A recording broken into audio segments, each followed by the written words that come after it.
Hello friends, मैं हूं कृष्ण और एडवोकेट और आप देख रहे हैं लीगल नॉलेज केडी।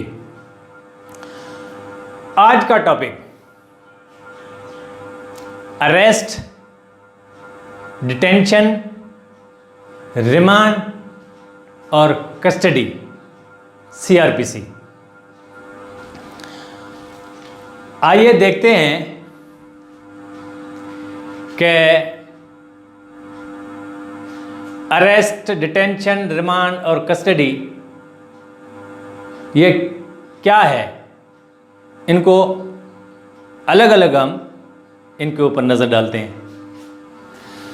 तो पहले स्टेज में अरेस्ट आता है।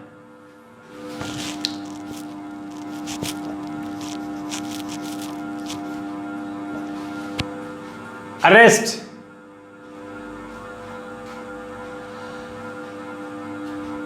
उसके बाद डिटेंशन,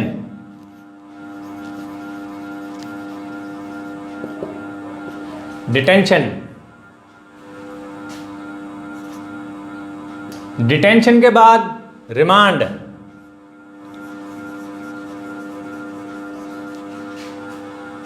और लास्ट में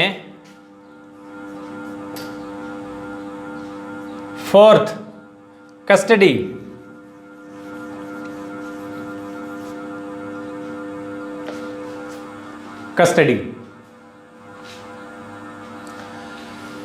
अरेस्ट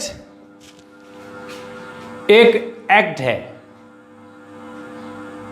गिरफ्तारी का एक अमल है, एक्ट। डिटेंशन कन्फाइनमेंट है। रिमांड एक पीरियड है।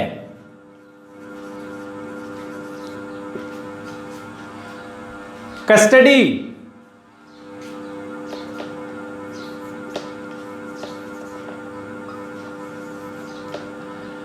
अरेंजमेंट्स।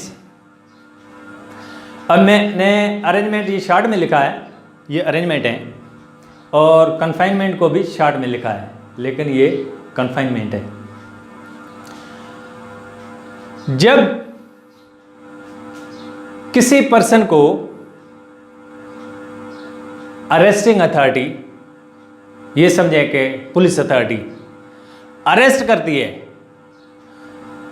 तो जैसे ही वो अरेस्ट होता है तो वहां पे अरेस्ट का अमल या अरेस्ट का एक्ट पूरा हो जाता है।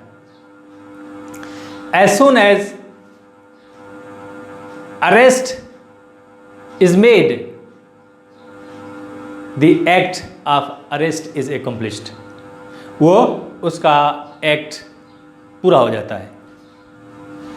तो अरेस्ट एक एक्ट है। अरेस्ट के बाद डिटेंशन। जैसे ही पर्सन अरेस्ट हो जाता है तो उसके बाद उस पर्सन को अरेस्टिंग अथॉरिटी कहीं बंद करके रखती है। पुलिस लॉकअप में रखती है ताकि उसकी लिबर्टी रिस्ट्रेन हो।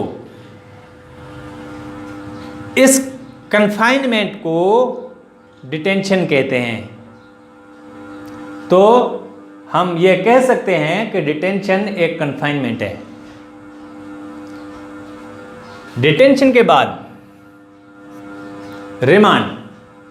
सेक्शन 57 सीआरपीसी इंडिया में कहता है कि arrested person not to be detain more than 24 hours. किसी को अरेस्ट करते हो तो उसको 24 घंटे से ज़्यादा डिटेंशन में नहीं रख सकते। ये डिटेंशन की बात कर रहा है। तो अरेस्ट के बाद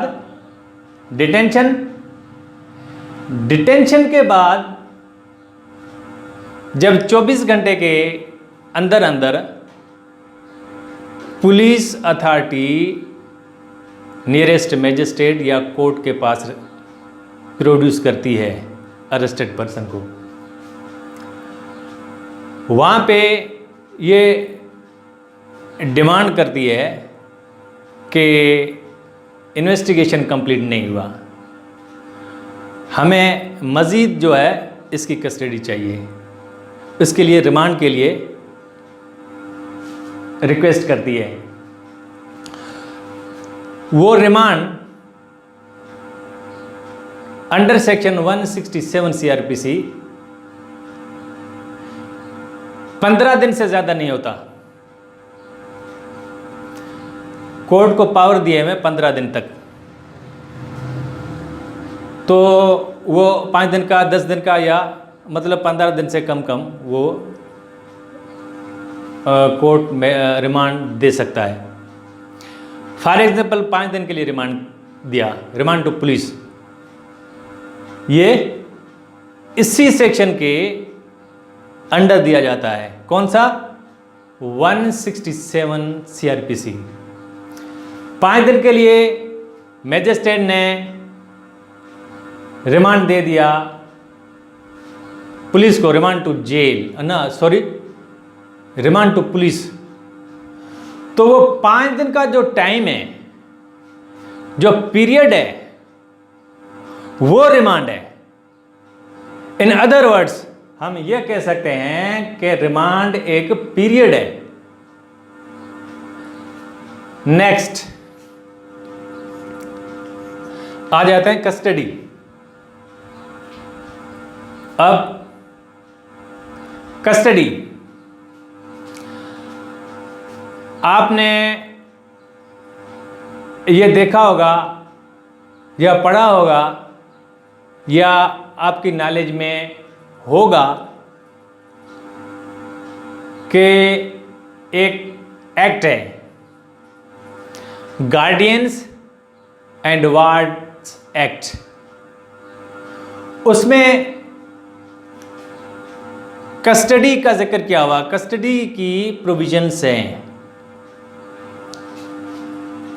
उसमें यह होता है कि जब माइनर की कस्टडी गार्डियंस को दी जाती है, माइनर मीन्स छोटा बच्चा, वार्ड, कानून में इसको वार्ड कहते हैं। फॉर एग्जाम्पल हस्बैंड और वाइफ की सेपरेशन हो जाती है, उनकी मैरिज डिसॉल्व हो जाती है, तो उनके बच्चे होते हैं, उनकी कस्टडी उनके एज के मुताबिक या उसकी मदर की तरफ जाती है या उनके फादर की तरफ जाती है। जिसको भी कस्टडी दी जाती है उसकी ये रिस्पॉन्सिबिलिटी होती है कि अरेंजमेंट जो हैं, all the arrangements necessary for the life of minor, वो सब उनको करने होते हैं। इनमें ये है हेल्थ, एजुकेशन और सिक्योरिटी। इन चीज़ों की रिस्पॉन्सिबिलिटी गार्डियन के ऊपर होती है, जिसको बच्चे की कस्टडी दी जाती है। तो ये समझें कि ये कस्टडी के एसेंशियल्स हैं। अगर ये नहीं होते तो कस्टडी नहीं है। मैं आपको लिख के बता रहा हूँ। हेल्थ, एजुकेशन,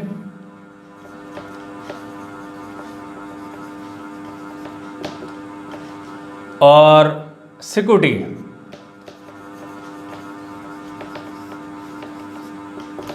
सिक्योरिटी का भी है, वैसे नहीं है कि नहीं हो कि अपना बच्चे को कोई किडनैप करके ले जाए। ये सब अरेंजमेंट किसको करने हैं? जिसको कस्टडी दी हुई होती है। तो ये कस्टडी के एसेंशियल्स हैं, ये नहीं है तो कस्टडी नहीं है। अब हम वापस आते हैं इस कस्टडी की तरफ। इसमें भी ऐसे ही है। रिमांड में कस्टडी किसको गई? रिमांड टू पुलिस, पुलिस की कस्टडी में अरेस्टेड पर्सन गया।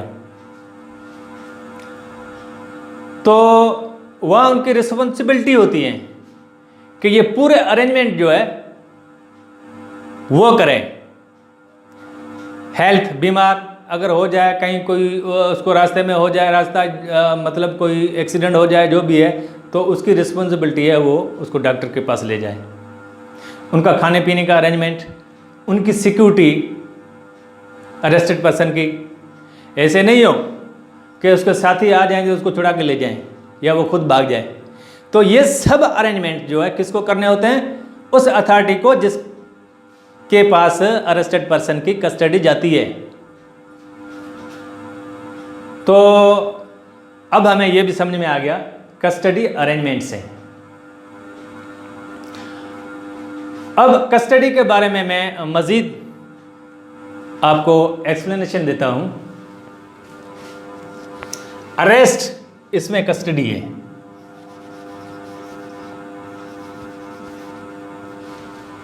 क्यों? जब बंदा अरेस्ट होता है उसके बाद अरेस्टिंग अथॉरिटी या पुलिस उसको डिटेन करती है, तो उसकी कस्टडी किसके पास होती है? वो उसी पुलिस के पास। पुलिस अरेस्ट करती है तो पुलिस के पास कस्टडी होती है फ़ौरन। ये मैंने जो चीज़ें अरेंजमेंट्स बताई, सब चीज़ें, ये किसके पास रिस्पॉन्सिबिलिटी होगी? जिसके बाद अरेस्टेड बंदा होगा उसके पास कस्टडी होगी और सब चीज़ें उनको करनी है, पुलिस को करनी है। तो अरेस्ट में कस्टडी है। Detention,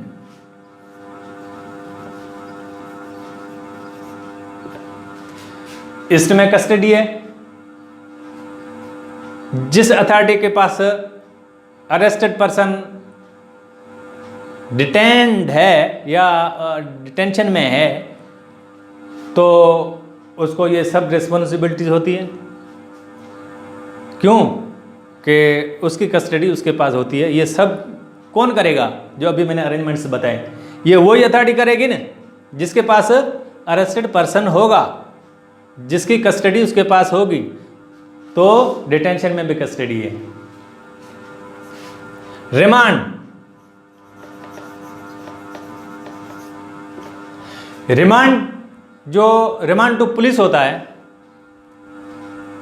under section 167 CRPC। Remand to police, तो उस पर्सन की कस्टडी पुलिस के पास जाती है जिसको फिजिकल रिमांड कहते हैं हम। तो ये कस्टडी उसके पास जाती है।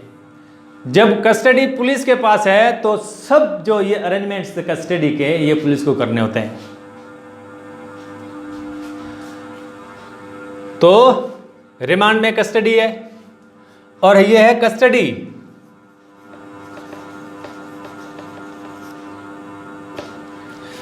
कस्टडी में तो वैसे ही कस्टडी है। वो कहने का मतलब अरेस्ट में कस्टडी है, डिटेंशन में कस्टडी है, रिमांड में कस्टडी है, कस्टडी में कस्टडी है। तो कस्टडी सबके साथ है। अब मैं उम्मीद करता हूं कि ये टॉपिक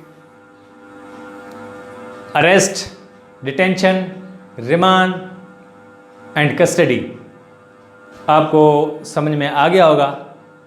चैनल को subscribe. Thank you so much to all of you for watching.